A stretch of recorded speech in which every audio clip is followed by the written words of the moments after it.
I remember there was a specific time where I deleted my social media for a second when I was in the hospital. It was actually on my 20th birthday. I do have my whole life ahead of me and I'm kind of stuck. My main focus for the past years after high school were to stay alive. The thought of having to explain the story to someone new, I was about to face like the heaviest thing ever.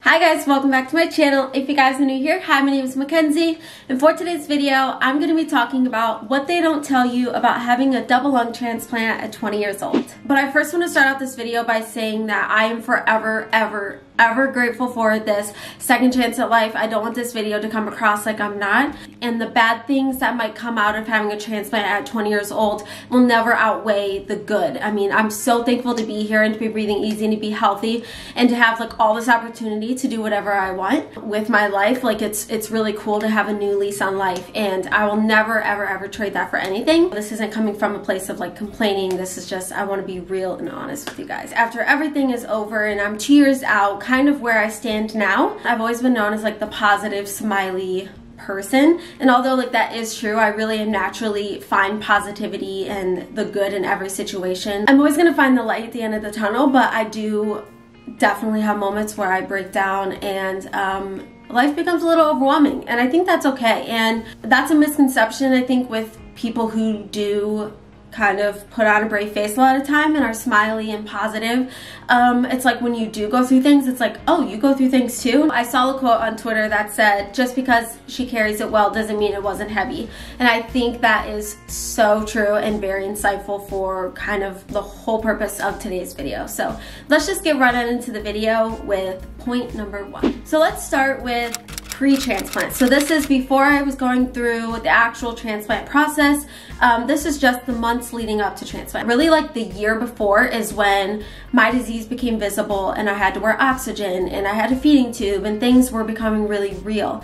And I want to use the word FOMO, which stands for fear of missing out. It's kind of like a funny term that you use, but it was really real going through like the beginning stages of going through transplant, because I was 19 years old, and like the average 19-year-old isn't worried about the things that I had to be worried about, you know? They're worried about going to the parties, you know, like getting a boyfriend, hanging out with friends, being reckless just because they can and they're young, and like you're only young once.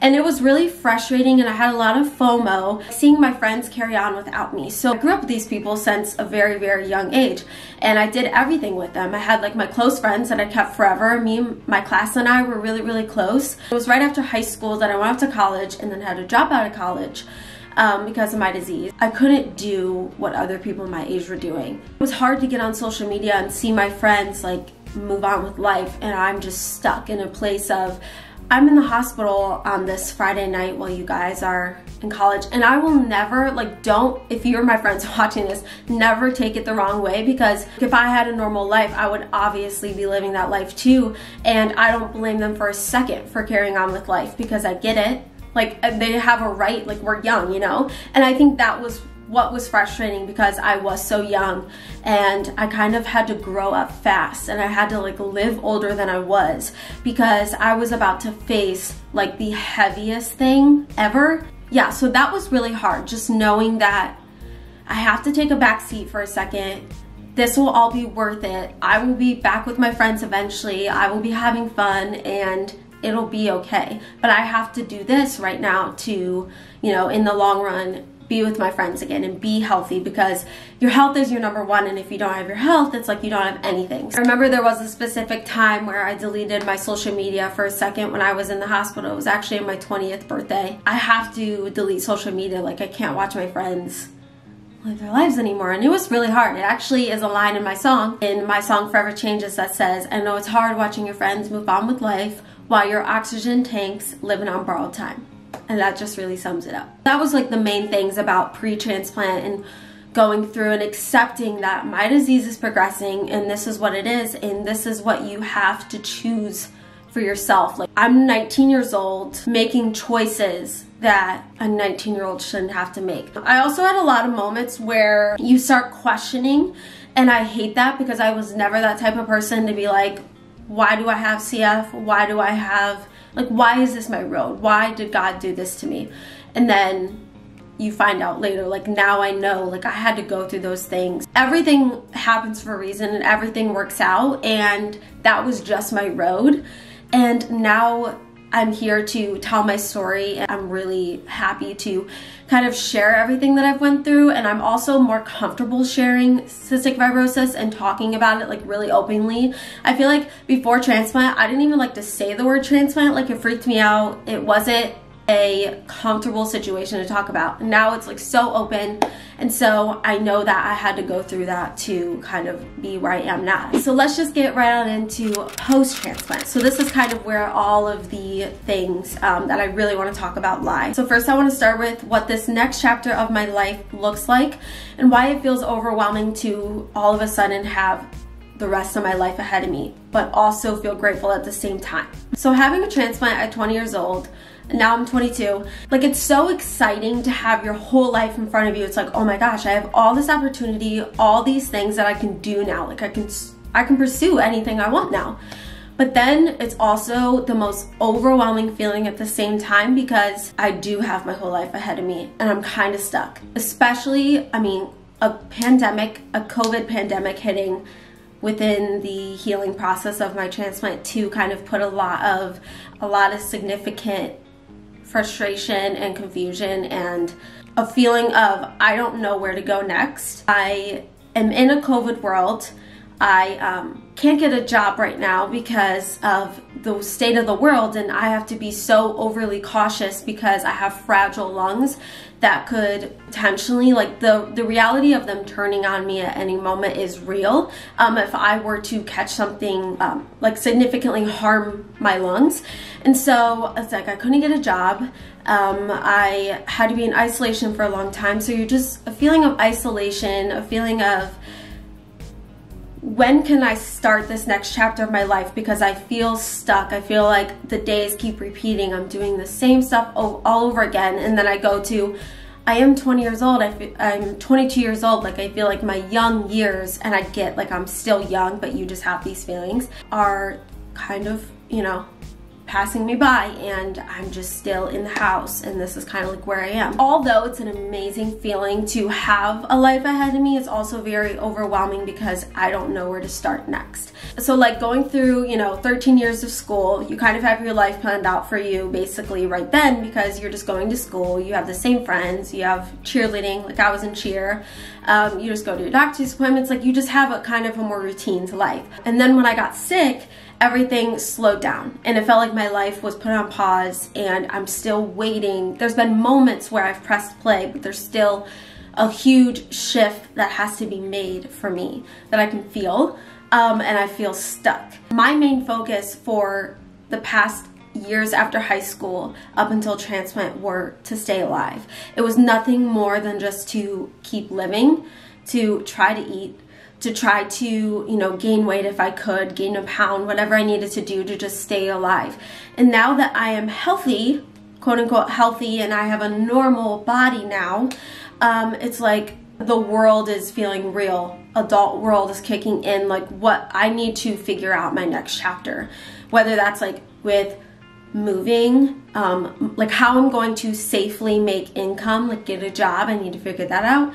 I need to figure out where I'm going to be happy, like what is my next journey, I don't feel like I want to stay in Ohio for forever. How do I figure that out? Financially be smart. Like there's so many things I would have to, if I moved, changed centers, like change transplant CF centers. So there's a lot that I have to think about that I kind of could put on pause for a while, and now it's like all of it kind of feels like it's weighing on me at once because life is hard at this age in general. So adding a double lung transplant, a pandemic, like having to be overly cautious, adding all those factors on top of it just make it that much harder, and like that's why it's overwhelming. Also, I'll never be the person to have the luxury to just take off to another state forget about medical bills and just kind of figure it out later. It's like I have to figure out now because I have medicine that I have to pay for that ultimately keeps me alive. So now I want to get into what they don't tell you about your body. I was 78 pounds before I had my transplant, so I was very, very tiny, very frail, and I could not gain weight because any form of calorie that I was taking in was going straight to helping my heart keep beating and my lungs keeping me alive. Like any calorie was just keeping me breathing, and my heart rate was high, and like I couldn't gain weight no matter how much I tried. And also the few months leading up to transplant, I had no appetite at all because it was just so much anxiety on me that I just had no appetite, even if I felt hungry. Flash forward 2 years later, I'm like 108, 110, which is amazing. Like I will never, ever, ever, I don't want to sound like, oh my God, now I have this body and I hate it, because I don't hate my body. I love my body because it has gotten me through so much. My body is very, very, very strong because of things that I had to endure. But I will be lying if I said like I didn't have its insecurities now. And I think that's really normal, because going from looking at yourself in the mirror at 78 pounds was insecure enough because you're so little. Then you look at your body now, and I gained 30 pounds so quickly. And that's a big change to see. I think it's a shock to your system to see your body gain 30 pounds within, you know, 5 months. Like it was very quick. With that being said though, I think I look so healthy, and I would obviously way rather have this body than my 78-year-old I mean my 78-pound body that was so frail and starved and sick, you know? Having CF, I still have CF, but having my CF lungs and CF body with my old CF lungs, I could eat whatever I wanted and I didn't gain weight. That's how like CF works. Like you can eat whatever you want, and you don't really see any change. So I think having to go my whole life snacking on whatever I wanted, eating whatever I wanted, and not having to worry about like repercussion of weight or anything like that. Now if I sit down, I have a quote unquote normal body now. So if I'm eating a bunch of caloric food, I see the effects that it does to my stomach, and it goes straight to my gut. So now I'm actually doing the Chloe Ting ab workout, and I'm working on myself. Any fat that I have in my body, I carry it in my gut. So that's kind of where like the insecurity is sometimes. And I think just having to go your whole life eating whatever you want, and then now you have to be kind of cautious because you have a quote unquote normal body, is a hard thing to navigate and something difficult to balance and to figure out. It's just another thing to figure out. But with that being said too, I'm obviously so grateful for my body and where it's gotten me. And I also don't look at myself and think I'm overweight. I just want to feel healthier because now I feel effects of food, I guess is what I should say. So the next category is dating. So ew, the thought of dating makes me sick. The thought of having to explain the story to someone new who doesn't know me and doesn't know my life and doesn't know kind of what I've been through is scary. Also just like, ugh. Like I hope that the person that I'm gonna date, and I have really high standards, so I don't really see a problem with this, but I just am hoping that the person that I tell my story to has the mental capacity to handle it. And I have to think like that. Like I just have to think like that because obviously I can't hide, you know, my past and like what I've been through, and I would never want to hide my past with someone that I'm going to be dating. And I also understand that the person that is right for me and who I'm supposed to be with will understand it because they will want to understand. Just having to explain my story, because that's a lot. It's really heavy for the average, you know, for my best friends to handle. It's heavy for my family to handle. So I can't imagine explaining it to someone new that I'm dating, and just all that comes with CF, because it takes a special person to be with someone with cystic fibrosis. It just does. And then also with dating and then with COVID, it's hard because I've been in isolation really for the last 2.5, like 3 years. Because before transplant really, I was like in isolation too because I was sick. And then here and there I've had bouts of where I've gotten out and I've gotten to do stuff, and I've kind of like, I press play on my life again. It's a scary thought for someone like me to catch COVID. So when I think about dating, it scares me because you don't know what the person believes. Like when I start dating someone, or if I'm ever talking to someone, I always have to be like, are you vaccinated? And I don't feel weird about that because it's like, I have to know if I'm gonna pursue anything further. Like I just have to be smart. I can't be reckless even if I wanted to be. At my age, you know, you kind of like live while you're young. And I just have to think, you know, differently than the average 22-year-old. I also have to explain to the future person that I date, like why I dropped out of college, why I'm unemployed, why COVID's scary, how to transplant, like why do I have to do all these things? It's because, you know, I have CF and I had a double lung transplant and my lungs are fragile. Like I have to explain the whole story. I thought of that seems very like a lot. So the last thing that I want to touch on is PTSD and depression. So this is a heavier topic, so trigger warning. I want to put that in there. So we're going to start with PTSD. I never really understood what PTSD meant. I kind of did, but I didn't at the same time. Like I've never experienced firsthand. So in 2018, I had a big situation happen where I had hemoptysis, and if you don't know what that is, it happens a lot with CF people. Our bronchial tubes are constricted a lot because of the mucus that is in our lungs, and sometimes when it gets overly constricted, it can bless vessels, and then you spit out blood. And I had a huge situation with it. I ended up in the hospital, like I passed out. It was a huge thing. And I struggled with hemoptysis really like the 2 years before transplant. You kind of feel it coming up your lungs, and even though I have new lungs now and I know that I won't have that again, I still have a feeling sometimes that is going to happen. And so I'll lay down at night and I'll feel like it's happening because that's when it used to happen. And I'll kind of have like a panic and I'll have anxiety, and you know. So I deal with those things, and also just PTSD of every once in a while, like just flashbacks, I guess, of like being wheeled into surgery or going through surgery and things like that kind of happened to me. Even going through those things, like I'm very good and level-headed to tell myself that I'm okay, I'm good, and like I'm okay now, and those things aren't going to happen anymore. I'm very good at talking myself down from like an anxiety attack or PTSD episode or something like that. But I wanted to talk about it because I think it is really important. Also, I struggled with really bad anxiety doing PFTs like my whole life because which is pulmonary function test. So that is how well your lungs are functioning. And I've always had lower lung function. And so sometimes I will have dreams that my lung function is like really, really low again. And then I'll wake up and feel like I can't breathe. So there's things like that happen. And like I said, I just talk myself through it and I tell myself I'm fine. I take my O2 and I'm like, my O2 is perfect.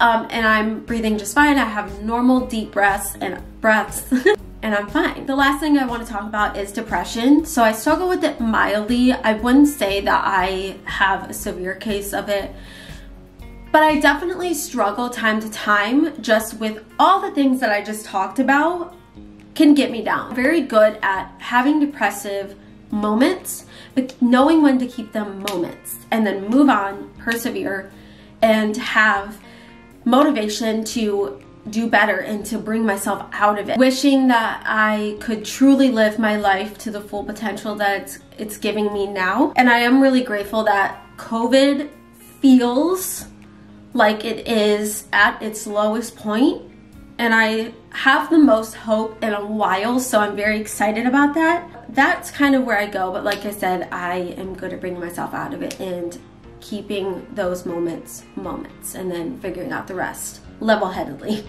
But I want to be real and honest with you guys that it wasn't an easy walk, and it's not an easy walk, but it's a road that is worth it, and I'm so glad that I'm here. And I want to just let you guys in a little bit and be as genuine as I can about this experience because it's unique and it's like totally a huge part of who I am. I saw a quote one day, like right before I went into transplant, that said, "You will get through this and your story will be someone else's survival guide." And I think that is so, so big and important. That is why I do what I do and why I share what I share, because I want this to be, you know, an eye-opener for people. And also, if you were going through a similar situation, that you can kind of know and be prepared and kind of have what I guess I didn't have, or that I didn't really allow for myself to have. Going through the workup for transplant, one of the things is an evaluation mentally, and you do kind of talk to a therapist.